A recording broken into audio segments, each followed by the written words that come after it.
Rev it up and welcome to Cars Yeah, show number 1801. Today we're going to have a lot of fun. We're racing Ferraris.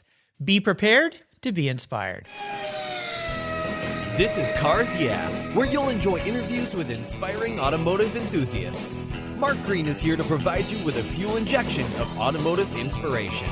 So get in, sit down, buckle up, and get ready for a wild ride here on Cars Yeah.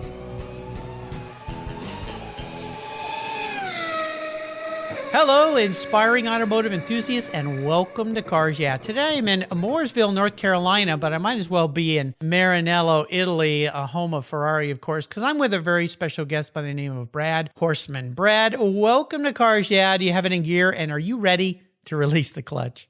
I'm ready to pop it. Let's go. Yeah, I think so. That's something you do very well. Before I give you a proper introduction and we dive into this really fun world that you're living in and racing in, would you share one little thing with the listeners today that maybe most people don't know about you? Well, this is going to be a little bit off the cuff. I tend to be an adrenaline junkie. I like all things, outdoors and fun and fast. And I'm being in fast cars has never bothered me. But those that are close to me know this. Many of those others that are not so close don't. And it's my fear of scorpions. Okay, scorpions. Now, this is very interesting. Do they have many scorpions in North Carolina? They do not. No. That's one of the reasons I'm an East Coast guy. Ah. But I will tell you, I do not check into a hotel in the Southwest without checking under the bed first. So it's or even walking around without my shoes on. It's just one of those things. Snakes are fine, spiders are fine, scorpions they give me the heebie-jeebies. Well, I'll tell you something that'll probably freak you out. When I was a little kid, I don't remember this, but my mom certainly does. She really hates spiders. I grew up in Southern California, so we had things like scorpions and tarantulas and snakes and all that kind of stuff. And I went to put my shoes on. I was quite young and something was bugging my foot. So I took my shoe off and I shook it out and guess what fell out? A scorpion. Well, yeah. I didn't know what it was. And I picked it up by the tail and I walked into the kitchen. I said, "Mom, this was in my shoe. What is this?" And held it up, and she totally lost it. Yeah, luckily it didn't sting me, because those things can be quite painful for sure. But scorpions. Now, was there something in your past that? Actually, I think it stems from some family friends moved to Texas. Oh, they got when them there. I was probably 12 years old, and they told us a story of what it's like to live in Texas.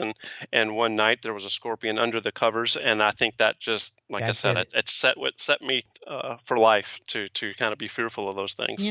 Those are one of those prehistoric looking insects to me. They just don't look right. There's something about them, and some of them can be quite aggressive. So, watch out for scorpions. Well, no scorpions today. We're only going to talk about Ferraris and race cars and maybe a little investing. Let me give you a proper introduction, Brad. Brad Horstmann is a North American gentleman race car driver currently racing with Riley Motorsports and Foreign Cars Italia in the Ferrari Challenge North America Series. Adrenaline junkie, yes, indeed. He has finished on the podium in 65% of his races entered, including 8 class wins, which has helped him capture the Coppa Shell Am Championship in Mugello, Italy in 2019 and the Coppa Shell Championship in Misano, Italy in 2020. He's a lifelong car enthusiast who has taken his passion for cars to the track, where he has competed in the SCCA, the PCA, WRL, and Champ Car Racing Series, in addition to the Ferrari Challenge. When he's not at the track, Brad leads Wedge Capital Management, a multi-billion-dollar asset management firm in Charlotte, North Carolina, providing investment services to institutional and high-net-worth investors throughout North America. We'll be back in just a minute to talk with Brad, but first a word from our valued sponsors, so keep the seatbelts on. We'll be right back. And watch out for those scorpions.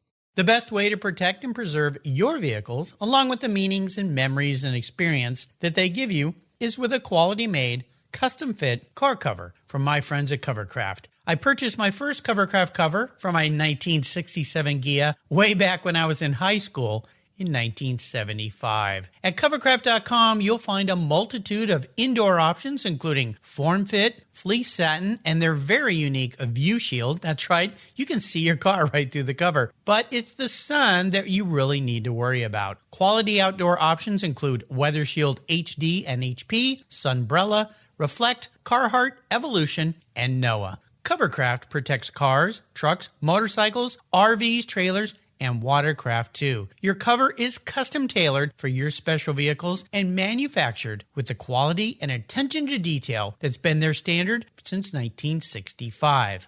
And I've got a great deal for you. If you use the code YEAH21 at covercraft.com, they'll give you 10% off compliments of Cars Yeah. That's right, 10% off. Simply use the code YEAH21, YEAH21 at checkout. Covercraft, protecting the things that move you. Last year, I changed my collector car coverage to American Collectors Insurance. That's who now protects my Porsche Turbo, the one I call my Orange Crush. But did you know they also insure your valuable collections of automobilia and other collectibles? If you're like me, you've invested in a lot of cool collectibles over the years. Those items are valuable. And if you were to lose them in a theft or a fire, well, try to get your normal homeowner's insurance to pay you what they're worth. Good luck with that. American Collectors Insurance provides you with assurance and confidence that your collectibles are fully covered. They insure a lot of items, including automobilia, wine, baseball cards, books, figurines, die-cast models, model trains, glassware, sports memorabilia, toys, and a whole lot more. American Collectors Insurance, they've been protecting us enthusiasts since 1976. They provide you with an agreed value insurance policy backed by a long history of taking care of their clients. Give them a call today for your personal agreed value quote at 866-ACI-YEAH. That's 866-224-9324. Tell them you're a friend of mine, Mark Rains here at Cars Yeah. American Collectors Insurance. Classic car insurance designed by collectors for collectors. Automotive enthusiasts just like you and me. That's American Collectors Insurance. All right, Brad, we are back, and we're going to dive a little deeper into the corner, something you're very good at doing. I'd love for you to share more about Ferrari Challenge, what you're doing with that whole campaign. I mean, it's so cool. It's so much fun. That's such a unique and different type of racing series. You've done a lot of different kinds of racing, but let's start with what you're doing now. How are things going? What's ahead of you this year, and why the Ferrari Challenge, as if I have to ask? Yeah. Well, actually, it goes back a few years. I mean, I started off doing DEs and that sort of thing. Moved eventually into something, I wanted a little bit of a safer car.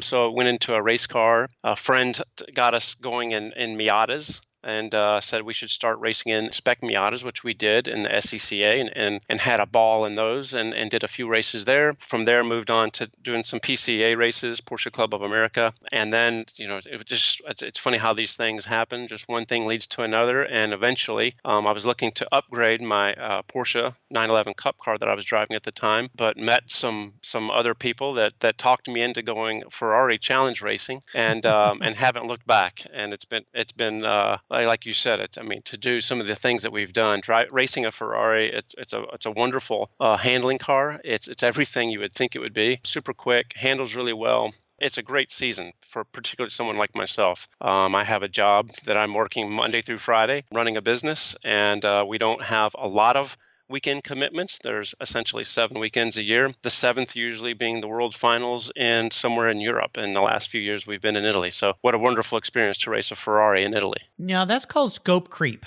When you go from your driver's education days and then you start going up the ladder that you did, but you did it the right way, I really think, because sometimes people jump into that much bigger, faster car and they realize they're in over their head a little bit, or they're frustrated because they haven't learned all the things you have to do throughout the process. But I mean, starting with the Miatas, those are awesome cars. So many people race those things. They're so much fun. And then Porsches, my mark of choice. Gotta love a Porsche, especially a cup car. Oh my gosh. But tell our listeners that may not be completely aware or knowledgeable about what Ferrari Challenge is, how it works, the races you go do. How's the whole thing set up?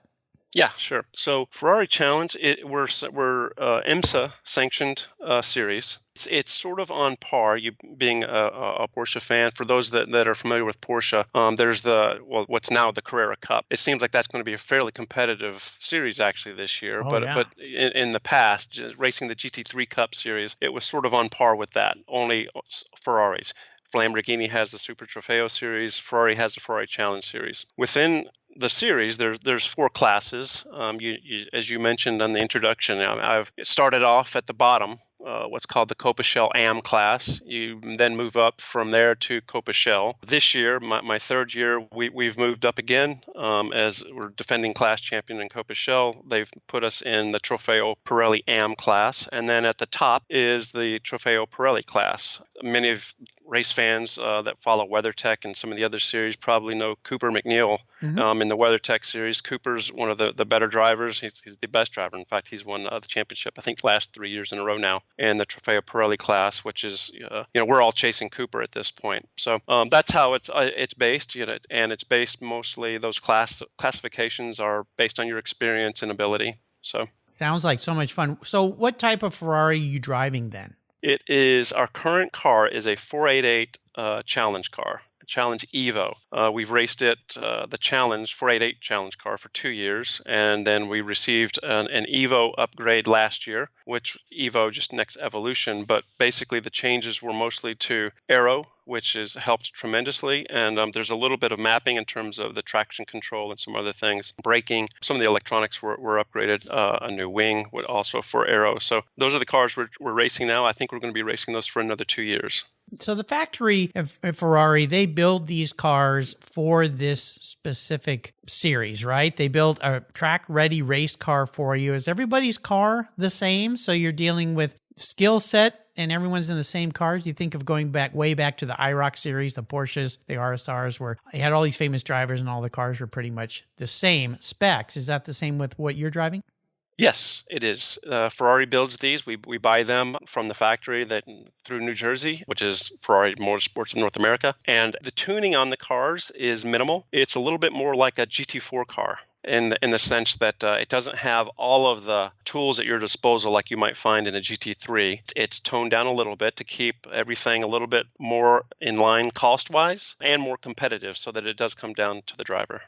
And you're part of the Riley Motorsports team, right? I am, yes. Very cool. Tell us a little bit about Riley Motorsports. Well, Riley is, they're legends in sports car racing. Bob Riley started it years ago. Bill Riley now runs things, although Bob's in the shop every day. They're running this year. Riley's running 2 LMP3 cars. They're also racing and supporting 2 of the new Supras in the WeatherTech and Michelin Pilot Challenge Series. And then, of course, there's myself, and there's another driver, one of my teammates, Roy Carroll, is racing in the Ferrari Challenge Series. And those guys, they're the class of the paddock. They've been doing this for so many years. They've been involved in as I said, sports car racing. I mean, everybody knows the DP chassis that they built for years. And I think it's something like 14 years in a row, a Riley chassis won Daytona 24-hour. Yeah. But they've also been involved. Yeah, the trophy room at Riley is pretty impressive. No and doubt. It ups the ante, I guess, when you walk in there and realize the pressure's on. I need to fill a shelf here. Yeah. There's a little space waiting for you, and you better put something in that space. That's right. Yeah, it's a magnificent team. And of course, the relations there with Foreign Cars Italia. I've got to do a shout out to our mutual friend, Steve Sudler. He's the one who introduced me to Brad, past guest here on Cars Yeah from Foreign Cars Italia. So thanks, buddy. Appreciate that. He did a great job. So now it's your turn. When you think about this racing that you've chosen to fill your weekends with, as if your weekdays are not busy enough dealing with heavy finance, making people money, trying to stay ahead of this crazy world and crazy market. I don't know how you guys do it. I guess you go out on the weekends and you race and you focus on that so you can clear your mind, right? What's the favorite part of this racing that you do? You get to travel to these cool places. You get to be around with all these great people. You get to drive these incredible cars. Is there one part of this whole thing that really stands out for you? Yeah, that's a good question. I guess I could say, well, it's the totality of it. We go to the best tracks in the country, and in our world finals. We were actually, unfortunately, last year, my dream track was always to drive at Yas Marina in Abu Dhabi. Yeah. Never thinking I'd ever get the chance. Well, last year, Yas Marina was actually where our world finals were set to be run. But with COVID, everything changed. They moved it to Italy to keep it in-house, if you will, for Ferrari, because of the number of people that are involved in putting on that event. But having said all of that, yes, it is the tracks we go to. It's the camaraderie with the drivers. It's the camaraderie with the team and the guys at Riley. The events are incredibly well run, as they often say among the within the Ferrari group. It's the lifestyle, Mm. and what they mean by that is you go to some of these events, and not to critique other series. Like I said, I've raced in them and I still participate in them, but they're different. Ferrari has wonderful hospitality. It's very, very family friendly, and it's just a wonderful weekend, as you say. I mean, to get away from the hectic and sometimes chaotic, I was going to say 9 to 5, 7 days. Something tells me you don't work 9 to 5. Nobody works in heavy, high finance 9 to 5. Yeah. That's a bit of a misnomer, but I know what you're saying. Yeah. Yeah, and so it really is a wonderful weekend. My family never went to any of my track events. Oh, my son did. I mean, because he's a gearhead like I am. But other than that, my wife, my daughter, none of our friends really wanted to go to these events. But they clamor for tickets and dates for these Ferrari events. I mean, one of the most wonderful weekends we spend in the year is we're the support race in Montreal for the Formula One weekend, the Grand Prix of Canada, and it's a spectacular weekend. I mean, it's the biggest event that takes place in Canada. They roll out the red carpet for all of us, and it's just a wonderful time, a wonderful experience. My wife and my daughter, my son and all of our friends. I think last year we were supposed to have over 20 people that were coming with us to Montreal, but unfortunately plans changed. And my fingers are crossed that we're able to go back this year, but we'll see how it goes. Yeah, so. Sounds fantastic. Well, Ferrari is a lifestyle brand, big time, so I can see how that would all be absolutely spectacular. Let's talk a little bit about a driving inspiration for you, Brad, because I've learned after interviewing 1,800 people now that successful people have mentors in their lives. They have people who help push them along, give them advice, influence them. Who's maybe one of the most influential in your life? That's another good question. Yeah, I would say from a business perspective, two of the firm that I'm running now, I did not start. I was made a partner many years ago, but two of the founders really had a big impact on me, and just the way they carried the business, the way they treated people, both within the business world and outside of it, really had a big impact on me. And I probably a week doesn't go by that I don't mention one or both of their names in terms of and kind of thinking, well, what would they do, or as they used to say, and so forth. And so I really had a high degree of respect for them. In terms of personal life and outside that, maybe kind of tying it into the racing world, my coach. James Gouet is my coach. James is a former 24-hour winner. He's a heck of a race car driver, and just one of the smartest guys I know. Incredibly level-headed, competitive but cautious. I mean, he kind of checks every box when it comes to racing, and I guess I try to drive like he drives. I try to carry myself like he does, and if I can be half as fast as he is one day, then I will have certainly accomplished something. Well, you've discovered the secret sauce to success, and that's surrounding ourselves with really, really powerful people that we can learn from. So most definitely, you're doing exactly that. If somebody wanted to go into this type of racing, what's maybe a word of wisdom or advice you might offer them? If they're considering this, they have the means to do it, what would you say to them? I would say get the experience. My strategy from day one, as I said, I started doing track events and with no intention of ever racing. But as I was getting quicker and quicker, closer to that line and the edge, I felt I needed to be in something safer. So I bought a race car that had not to race, but just because it had the roll cage and all of the safety equipment that you find in a race car. And then driving that around the track and getting quicker and quicker, everyone starts asking, well, when are you going to race it? When are you going to start doing this? When are you going to start doing that? And you had made a comment earlier that I did it the right way. I actually started off track events in a GT3 RS. Which is starting at for track cars, that's starting at the top. Kind of started at the top there, dude. Yeah. I did. It's fine if you have the right mentality, and I think I did. I didn't try to go out there day one and be the fastest guy on track. Sure. I wanted to go out there and just enjoy myself and not scratch my car. Of course, being a car enthusiast, I was hesitant about even taking it out there in the first place. But you go out there and you just get the bug, and once it bites you, you just want to keep going back. And then, like I said, I went from that car to a GT3 Cup car. But I wanted to make sure that I was safe, and I wanted to make sure that I was competitive. And so I practiced and practiced and practiced, and before I actually went racing. And then, as I did say, in terms of racing, I did do the right thing and step back, and we started racing in Spec Miatas. And things happen a lot slower in a Spec Miata. And I know a lot of people listening to this that might think the thinking about doing the same thing. They think, why would I go from my whatever they're in, my Corvette or my 911 or whatever, down to a spec Miata? And I was thinking the exact same thing, as was a buddy of mine, and there's 3 or 4 of us that actually went spec Miata racing at the same time, and 2 of us had to be drug into it, myself being one of them. And we had a ball in those cars. I can't tell you. I mean, no, you're not going as fast, and things are different, but the drafting and the strategy and the car control that you learn it's priceless. You can't replace that. You can do a lot of laps in a higher horsepower car, but you're going to learn a little quicker in that lower horsepower car. And as we then, like I said, we did 2 events in that Miata, and then went back into PCA on our 911s, and we're each running a second faster. Yeah. And so that's what I would recommend to people: don't necessarily do what I did, but like I said, get the experience before you step into it, because I think it's going to create a much more enjoyable experience too. If you can go out there and you feel a little confident and you're comfortable and you know that you can run with everyone around you. I mean, it's intimidating, no doubt about it. Your first race, everybody goes through that, but once you do it and you're thinking, hey, that wasn't so bad. Actually, it was fairly competitive, and then from there, it's all about having a positive attitude. So yeah, it really is. And the other thing you get yourself a good driving coach. Yep. That can help you so much every which way, upside down. And there's some great ones. I've had some great ones on this show. And as you said, James, you certainly picked a very strong coach to help you go through that. Let's take a short break. We come back. I'm going to ask you what I like to call the challenge question, since we're talking Ferrari challenge. So keep the seatbelts on. We'll be right back. I've discovered Linkage. It's a new quarterly publication and website that covers the automotive market, driving, restoring, collecting, and discovering your passion for motor vehicles. Linkage is about experiences, opinions, and values.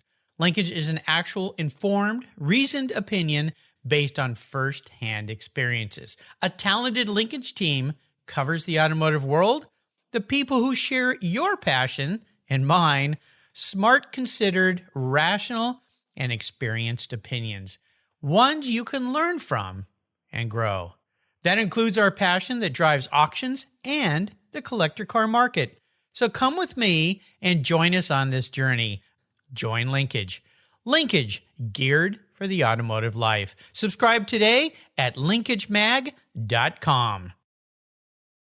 Did you know that Cars Yeah is in the top 1% of all podcasts based on listenership, according to Libsyn, the premier RSS feed for podcasts in the United States? That's right.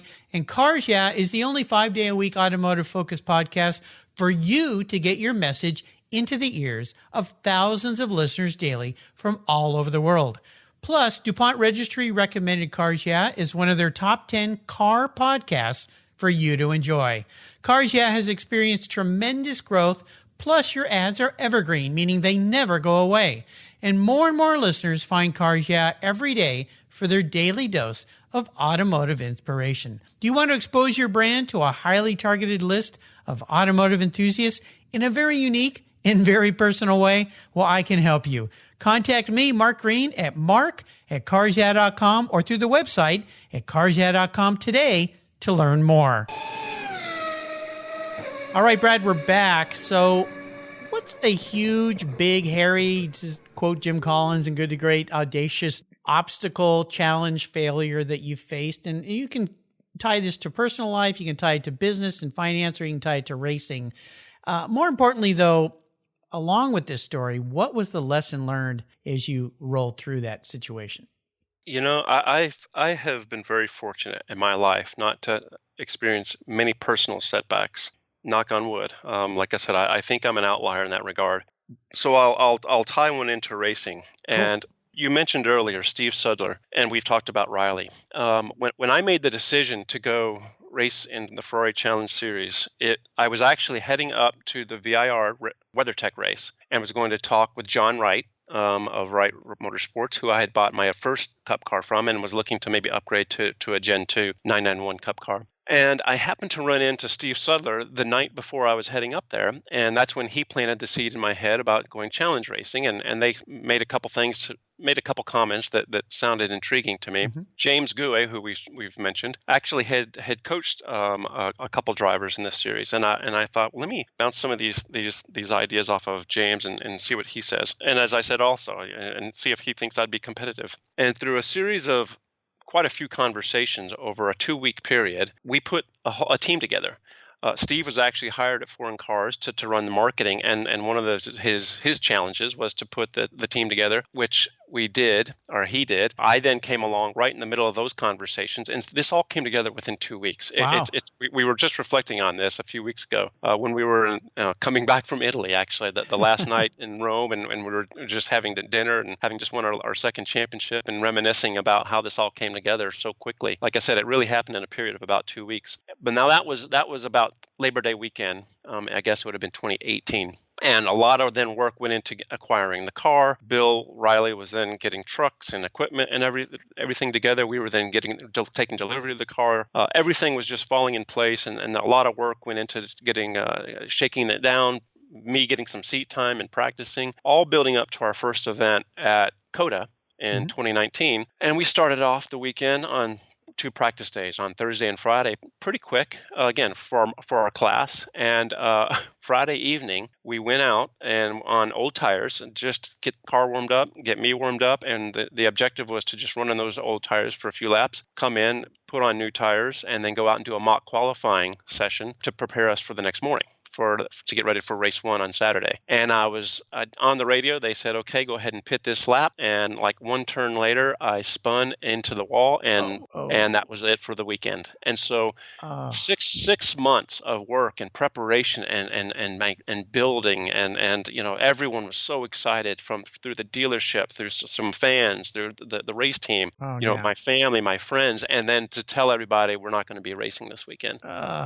As I said, I've been very fortunate in my life. I've not had many setbacks, and that was one of the biggest. And I remember sitting in the hauler Friday night in the dark, and we were trying to kind of come into the realization that we're probably not going to be racing this weekend. And that was one of the lowest feelings I've had in a long time. And I was surprised how much it affected me. Both Bill, James, and Ben Levite. Ben's also with Riley. Ben's now running the LMP3 cars for them, but he was with us that year. And they all said, look, this is just part of the highs and lows of racing. Yeah. It happens. It's going to happen again, and you're going to feel this bad again, but you're also going to experience some incredible highs. And no truer words were spoken. At that point, there's nothing you can do about it. You just look forward to the next race and you move forward. And that's what we did. We kept the right attitude. And I've always been a person that believes in having a positive attitude. And lo and behold, we clinched the championship in the last race of the season in Mugello, Italy, awesome. On beautiful blue skies in Tuscany in a Ferrari. And I thought, wow, you know what? Ben was right. So yeah, now I'm on the other end of the spectrum. Oh my gosh. You watch races. Let's pick the top echelon here, Formula One. Everything they go to get to a race. And then in the first corner, some guys are taken out. And you just go, oh my gosh.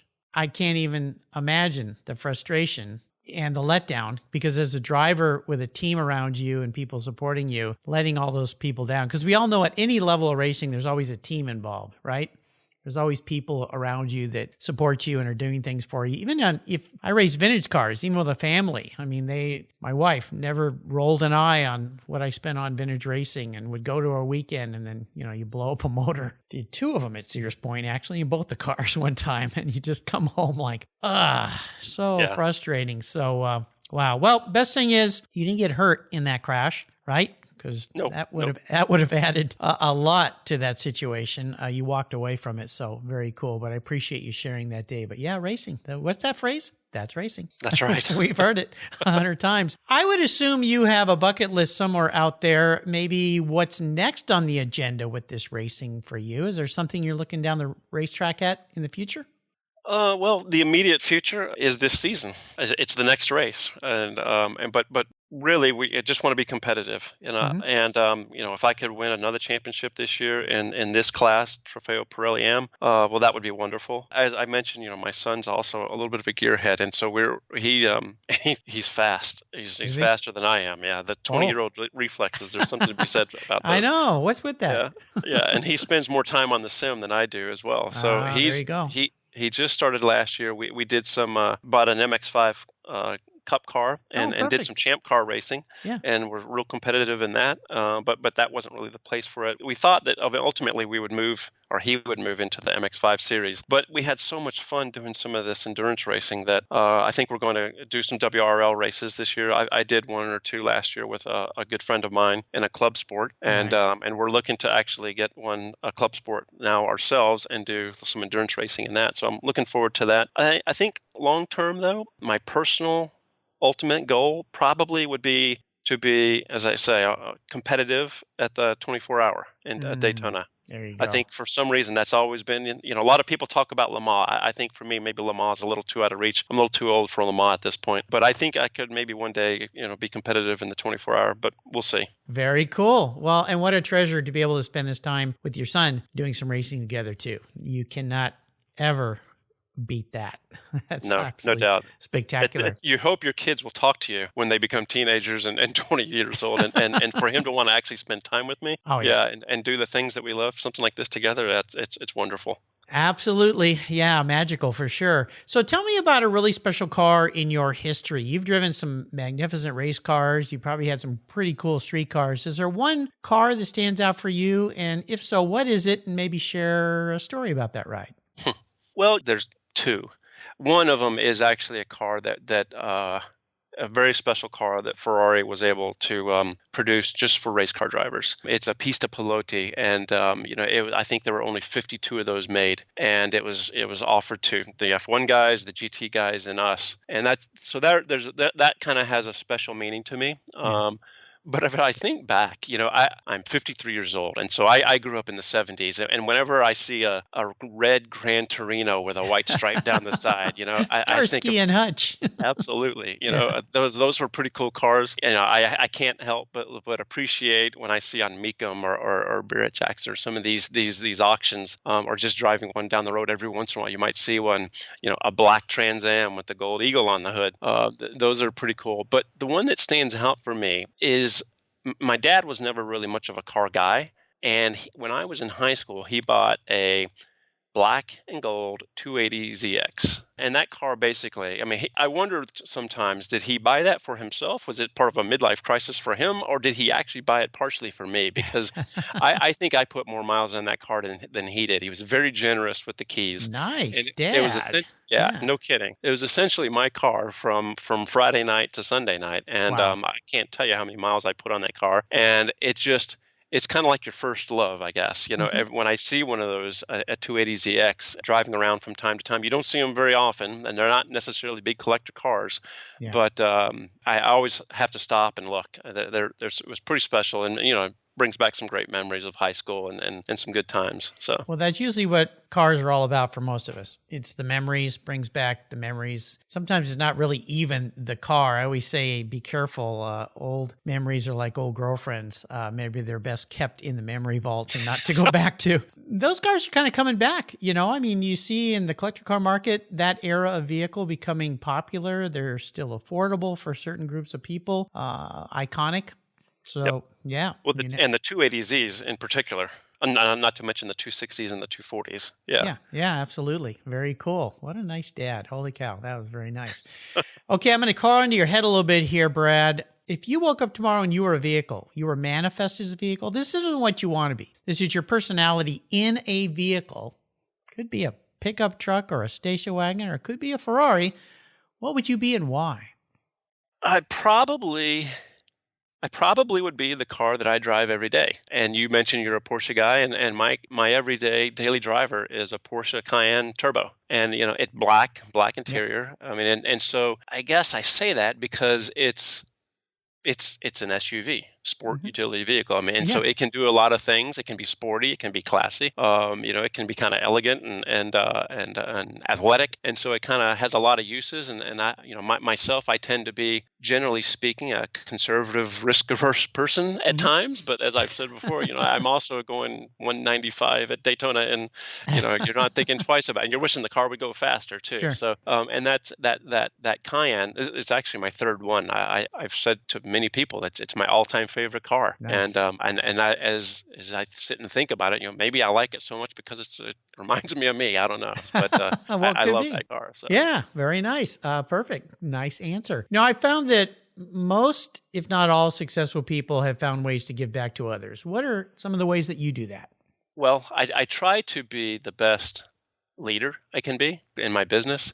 Try to bring others along as best I can. I think that goes back to, as I said, my mentors, some of the guys that started our firm. I mean, they had a big impact on me and really steered me in a good direction and just fair and objective. And I try to do the same thing with others. I've also tried to be, time management is tough. Yeah. And I try to volunteer a little bit with both my alma mater, with I'm still on a board of directors where my kids went to high school here in Mooresville and Davidson, and be involved a little bit with any other kind of philanthropic things I can have time for. I tend not to do things if I can't really devote a good amount of time to them. Sure. And so I try to keep it to a small group of things versus spreading myself a little bit too thin. Always a good way to be. Is there a book you've read recently that you'd like to share with our listeners today that you found really inspiring or helpful? Or Oh gosh, that I've read. Here's a book that I've read it recently, and I've read it each of the last probably 10 years, Uh-huh. and that's How to Win Friends and Influence People Yeah, by Dale Carnegie. Carnegie. Yeah. Yeah, and so as we met, I actually live about 30, 40 minutes north of Charlotte. My office is in downtown Charlotte. So in non-COVID times when we're not working remotely, I don't listen to music. I'll either listen to a little bit of talk radio, but I often listen to books. And I find myself probably, like I said, once a year going back to listening to that book. And maybe I don't listen to it all the way through. I listen to a few chapters, but the lessons in that book are priceless. And it's written almost 100 years ago. I know. It's And incredible. And it's still yeah. relevant today. Yeah, Yeah. because people don't change, Right. and that's what it's ultimately about, is dealing with people. And so Yeah. I think that's actually helped me quite a bit in my own career, and I've passed some of those lessons along to those that will listen as well. So Great book. I bought copies of that book for my kids when they graduated from college, just to have on their shelf forever. So awesome. We're going to take one more break. We come back. I'm going to ask you about the ultimate drive, or in your case, could be the ultimate race. So we'll be right back. I'm honored to say that my charity of choice here at Cars Yeah! Is Tech Force Foundation. They help young people find an education and career that aligns with their passions. For those who love cars, problem solving, and working with their hands, a career as a professional automotive technician is the perfect fit for a fulfilling life. We're all wired differently, and not every successful career demands a 4-year university. Technical education and the skilled trades matter, and we need qualified, skilled technicians to keep our vehicles rolling. Learn more about how you can support tomorrow's driving force and workforce of technicians at techforce.org, like I do here at Cars Yeah! All right, I have a magic scepter, and what this does is it enables me to make things happen. And for you, I'm going to let you pick the ultimate drive, the ultimate race. So you pick the car you're going to be in. Who are you going to be with? Pick somebody very special. This could be somebody living or somebody who's passed. Who's going to be driving this vehicle? Maybe where are you going to be? And what are you going to be talking about? gosh, a lot of people in racing would say, oh, well, it'd be an F1 car. Hard to go on a ride with anybody in an F1 car. Although Mario Andretti, he's got one. And when I was at the Ferrari factory in 2011 in their Clienti program, I spent 3 days there. I saw a 3-seater Ferrari F1 car in that back room. Yeah, I'd never seen one of those before. I haven't seen that, but I'll send you a picture. It's weird. Yeah, please do. A lot of our events, actually, we have, like as you said, the Clienti cars. So that I don't know if many people know this, but you can actually buy former Formula One Ferrari race cars. Oh yeah. And Ferrari, they ship them around the world for you to race them, or not race them, drive them at certain at tracks. And actually though, so it wouldn't be the F1 car They do the same thing for what's called the FXXK Evo cars. And to me, I think that is my all-time favorite car that I've ever seen, well, I've seen them in person and I've heard them. They sound wonderful. But I think I would want to be in one of those. And I would want to be the one driving it. Okay. And since it's a Ferrari, I probably, even though I said, one of my dream tracks was in Abu Dhabi, I probably would go back to Mugello. Mugello in Tuscany is just beautiful. It's a fast flowing track. You're surrounded by the Tuscan mountains and hills, and it's a wonderful area. And I probably would have Lewis Hamilton in the car with me, because I would want to say, how in the world do you do what you do? Yeah. Most definitely. The Magic Man. That's pretty cool. That's a pretty unique answer to that question. That they pulled one of those out when I was at the track at Ferrari. I was with someone there who was buying Michael Schumacher's 2000 F1 car, and we spent 3 days as part of that program. And the end of the track day, they brought that car around. Ooh, yeah, crazy. It was very, very cool. But you picked a great place. You picked a great guy to ride with and an awesome car. So you passed all the parts of the test there. Very nicely done. I love it. Well, you've taken us on a great ride today, Brad. This has been a lot of fun. I want to thank you for spending some time with me. What's maybe one little piece of wisdom, guidance, a success quote, or a mantra you might share with us today? I would say so many people have wonderful cars, whether it's Porsches or a Ferrari or a Corvette or Mustangs or anything that's a sports car. And so many people I've spoken to said how much they love their cars. And my first question I always ask them is, have you tracked it? And most times, more often than not, the answer is no. And I tell them, no, you don't love that car. You only like it. You have to track it, and then you're going to fall in love with it, because the cars these days are just phenomenal. And so I always tell people, don't worry about scratching it, which was my biggest fear, what kept me away for so many years. Yeah. Take it out there, stretch its legs, and then you'll really know what true love is. Great advice. What are some of the ways people can learn more about you, Riley Motorsports, and Ferrari Challenge? Well, one of the best places and easiest things to do is just go to Ferrari.com. There's a lot of information out there about our schedule, driver profiles, statistics, and so forth. You can actually live stream our races at races.ferrari.com. We also have, starting last year and will continue this year, we have an agreement with CBS Sports Network, so they air all of our races 1 week after we run them. Mm-hmm. And you can follow everything on Instagram at Ferrari Races.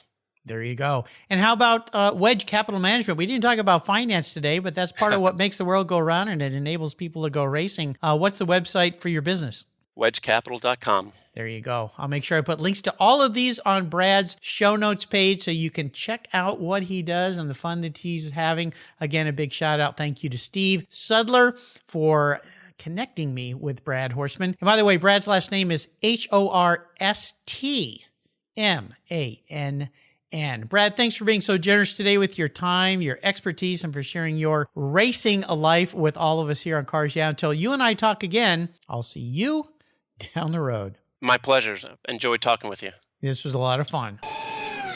Hey, fellow inspiring automotive enthusiasts. Did you know if you subscribe at carsyeah.com, I'll send you my free Filler Up book? It's an ebook filled with fuel, filler fun, and inspirational quotes from past guests here on Cars Yeah. Plus, you'll get a weekly wrap-up email from me every Friday, and your name will be in the hat for one of the many free giveaways here at Cars Yeah. Simply go to carsyeah.com and click on the free book button, and boom, you're in the club. And don't forget to subscribe to Cars Yeah on your mobile podcast app, and you'll get the Cars Yeah show delivered right to your mobile device every day, absolutely free. Inspiring automotive enthusiasts, that's what we're all about here at Cars Yeah. Thanks for listening.